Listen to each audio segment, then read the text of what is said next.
Jadi gini kita bahas satu-satu ya. Karena pertanyaan Sohib Justice ini ada 2 poin. Poin pertama mengenai penahanan, poin kedua mengenai penangguhan penahanan. Yang harus dibahas di awal adalah mengenai penahanan. Apa sih penahanan itu? Penahanan itu adalah suatu tindakan penempatan tersangka atau terdakwa yang dilakukan oleh penyidik atau penuntut umum agar barang buktinya tidak hilang atau si tersangka atau terdakwa tidak melarikan diri. Hal ini mengacu kepada peraturan perundang-undangan yang berlaku. Yang kedua, mengenai penangguhan penahanan. Apa sih penangguhan penahanan? Adalah agar si orang yang patut ditahan, misalkan si tersangka atau si terdakwa, dia patut ditahan, maka dia boleh keluar dari tahanan.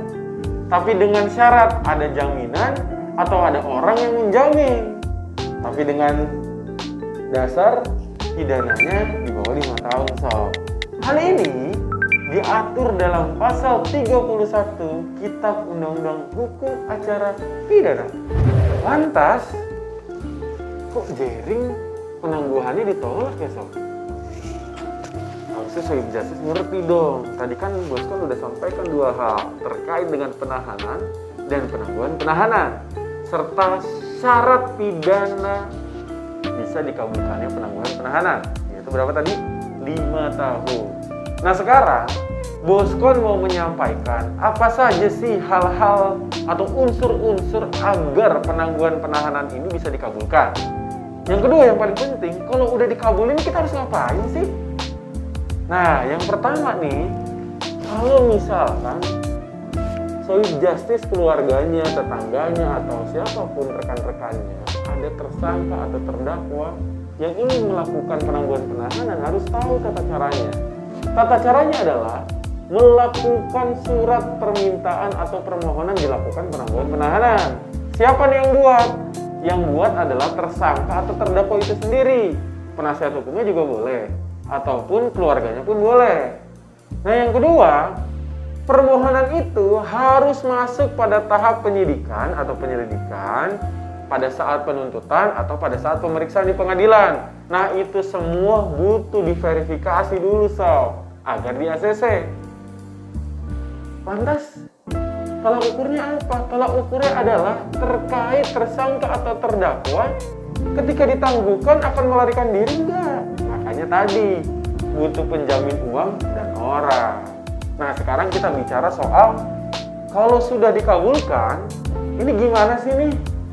Emangnya kalau dikabulkan penangguhan penahanan dia bisa bebas lagi? Bisa nongkrong-nongkrong lagi? Ngopi-ngopi lagi? Atau yang lainnya? Nah ini yang paling penting nih. Kalau sudah dikabulkan, semua tersangka dan terdakwa itu dialihkan ke tahanan rumah atau tahanan kota.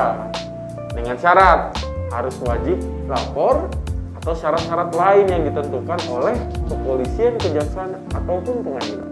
Nah, biar Sohib Justice nggak nanya-nanya lagi nih sama Boskon. Boskon mau langsung aja jawab nih. Emang dasar hukumnya apa sih Bos? Kan itu kan yang mau ditanyain. Dasar hukumnya yaitu diatur dalam Peraturan Pemerintah Nomor 27 Tahun 83 tentang peraturan pelaksana dari Kitab Undang-Undang Hukum Acara Pidana.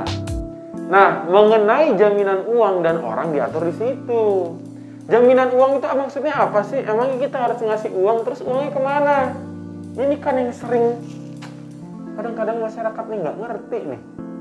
Apa maksudnya? Maksudnya adalah uang itu sebagai tanda penjamin yang disimpan di kepanitraan pengadilan. Jadi bukan masuk kantong-kantong tertentu ya. Yang kedua, mengenai jaminan orang. Jaminan orang ini orang yang dianggap atau dipercaya bisa menjaga tersangka atau terdakwa ketika memang dilakukan pengalihan atau penangguhan penahanan. Contohnya siapa? Keluarga, aparat misalkan pejabat yang berwenang di daerah itu, kayak misalkan kepala desa, kelurahan, DPRD, misalkan wali kota. Itu tuh. Yang terakhir nih, kita bahas soal gimana sih caranya untuk mengajukan penangguhan penahanan. Cara mengajukan penangguhan penahanan itu ada di setiap jenjangnya Kalau misalkan ada di tahapan penyidikan, berarti mengajukan ke penyidik. Ke siapa? Ke kepala kesatuannya atau misalkan unit-unitnya yang ada di kepolisian. Ketika masuk dalam tahapan di kejaksaan atau dakwaan atau penuntutan atau P21 tahap 2, maka dilakukan surat itu ke kejaksaan yang bertugas sesuai bidangnya. Sama nih, kepolisian ada bidangnya, kejaksaan juga ada bidangnya, diajukan ke sana. Lalu gimana kalau misalkan sudah sampai tahapan di pengadilan? Ajukan ke ketua pengadilan setempat yang bertugas. Lalu apa aja sih syarat-syaratnya? Tadi yang sudah bosku jelaskan di awal. Apa aja? Surat permohonan penangguhan penahanan, KTP si penjamin maupun si tersangka ataupun terdakwa, kartu keluarga, atau yang ketiga, yang keempat, ajak orang penjaminnya datang ke instansi yang mau dilakukan penangguhan penahanan agar semua penegak hukum itu menjadi yakin. Paham kan sampai sini? Ingat, bos kan hadir agar kalian cerdas terhadap hukum.